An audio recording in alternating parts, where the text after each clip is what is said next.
शान्ताकारं भुजगशयनं पद्मनाभं सुरेशं विश्वाधारं गगनसदृशं मेघवर्णां शुभङ्गं लक्ष्मीकान्तं कमलनयनं योगहृद्यानगम्यं वन्दे विष्णुं भावयहरं सर्वलोकैकनाथं। श्री विष्णु पुराण प्रथम अंश और यह 20वां अध्याय, जिनमें हम श्री प्रहलाद कृत भगवत स्तुति और भगवान का आविर्भाव श्रवण करेंगे। तो आइए शुरू करते हैं। श्री पाराशर जी बोले, हे द्विज, इस प्रकार भगवान विष्णु को अपने से अभिन्न चिंतन करते करते पूर्ण तन्मयता को प्राप्त हो जाने से उन्होंने अपने को अच्युत रूप ही अनुभव किया। वे अपने आप को भूल गए। उस समय उन्हें श्री विष्णु भगवान के अतिरिक्त और कुछ भी प्रतीत न होता था। बस केवल यही भावना चित्त में थी कि मैं ही अव्यय और अनंत परमात्मा हूँ। उस भगवान के योग से वे क्षीण पाप हो गए और उनके शुद्ध अंतकरण में ज्ञान स्वरूप अच्युत श्री विष्णु भगवान विराजमान हुए। हे मैत्रेय, इस प्रकार योग बल से असुर प्रहलाद जी के विष्णुमय हो जाने पर उनके विचलित होने से वे नागपाश एक क्षण भर में ही टूट गए। भ्रमणशील ग्रहगण और तरल तरंगों से पूर्ण संपूर्ण महासागर क्षुब्ध हो गया तथा पर्वत और वनों पवनों से पूर्ण समस्त पृथ्वी हिलने लगी तथा महामती प्रहलाद जी अपने ऊपर दैत्यों द्वारा लादे गए उस संपूर्ण पर्वत समूहों को दूर फेंककर जल से बाहर निकल आए। तब आकाश आदि रूप जगत को फिर देखकर उन्हें चित्त में यह पुनः भान हुआ कि मैं प्रहलाद हूँ, और उन महाबुद्धिमान ने मन, वाणी और शरीर के संयम पूर्वक धैर्य धारण कर एकाग्र चित्त से पुनः भगवान अनादि पुरुषोत्तम की स्तुति की। श्री प्रहलाद जी ने कहा, हे परमार्थ, हे अर्थ, हे दृश्य रूप, हे सूक्ष्म यानी कि स्थूल सूक्ष्म, जागृत स्वप्न दृश्य स्वरूप, हे क्षराक्षर, हे कार्य कारण रूप, हे अव्यय, हे व्यक्त व्यक्त यानी कि व्यक्ता और व्यक्त, हे दृश्य दृश्य स्वरूप, हे कलातीत, हे सकलेश्वर, हे निरंजन देव, आपको नमस्कार है। हे गुणों के अनुरंजित करने वाले, हे गुणाधार, हे निर्गुण, हे निर्गुणात्मन, हे गुणास्थित, हे मूर्त और अमूर्त रूप, महामूर्तिमान, हे सूक्ष्म मूर्ते, हे प्रकाश स्वरूप, आपको नमस्कार है। मैं विकराल और सुंदर रूप, हे विद्या और अविद्यामय अच्युत, हे सदासत, हे कार्य कारण रूप, जगत के उद्भव स्थान और सदा सज्जागत के पाताल और पालक, आपको नमस्कार है। हे नित्य नित्य, हे आकाश घटादि रूप, हे प्रपंचात्मन, हे प्रपंचेश्वर, हे पृथक रहने वाले और हे प्रपंच से पृथक रहने वाले, हे ज्ञानियों के आश्रय रूप, हे अकानेक रूप यानी कि अनेक अनेक रूप आदिकरण, हे वासुदेव, आपको नमस्कार है।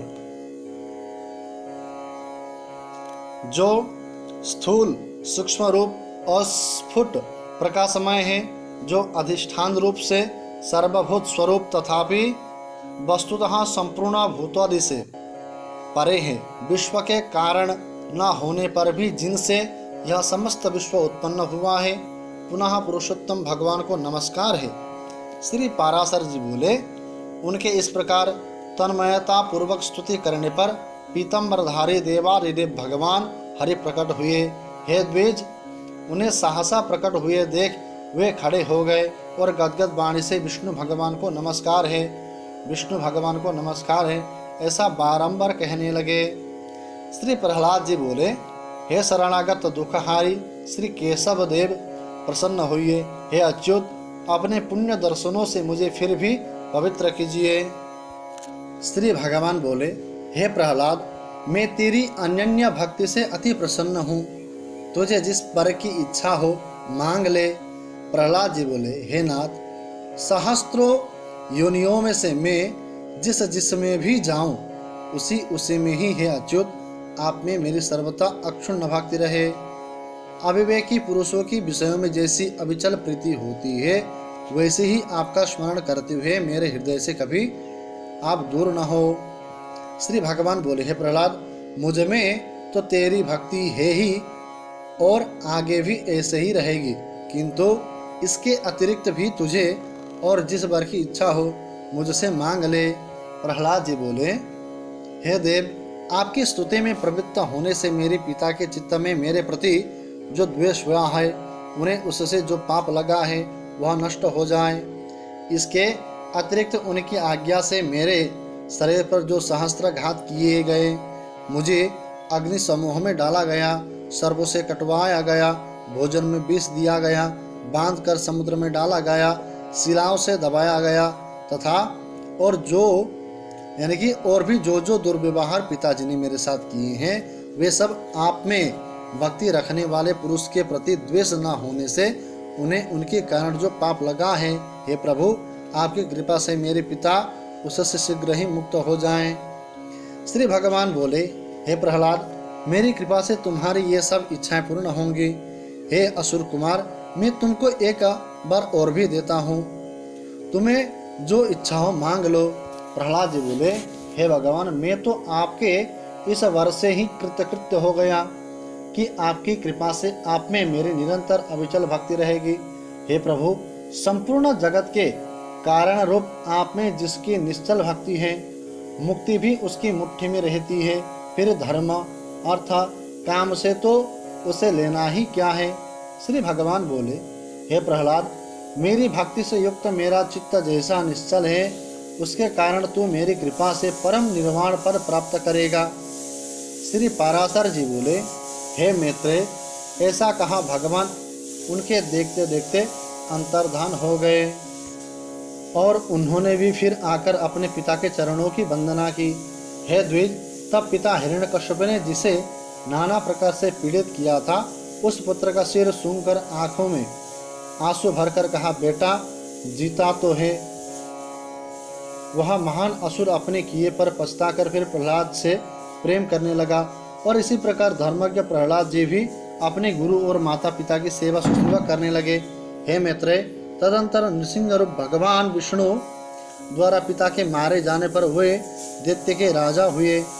हे द्विज, फिर प्रारब्ध क्षय कारिणी राज्य लक्ष्मी बहुत से पुत्र पौत्रादि तथा परम ऐश्वर्य पाकर कर्माधिकार के क्षीण होने पर पुण्य पाप से रहित हो भगवान का ध्यान करते हुए उन्होंने परम निर्वाण पद प्राप्त किया।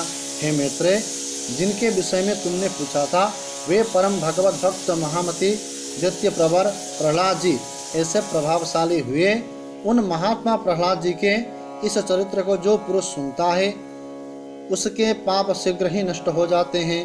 हे मैत्रेय, इसमें संदेह नहीं है कि मनुष्य प्रहलाद चरित्र के सुनने या पढ़ने से दिन रात के निरंतर किए हुए पाप से अवश्य छूट जाता है।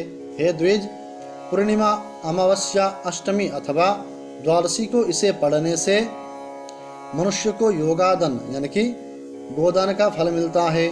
जिस प्रकार भगवान ने प्रहलाद जी की संपूर्ण आपत्तियों से रक्षा की थी, उसी प्रकार वे सर्वदा उसकी ही रक्षा करते हैं जो उनका चरित्र सुनता है।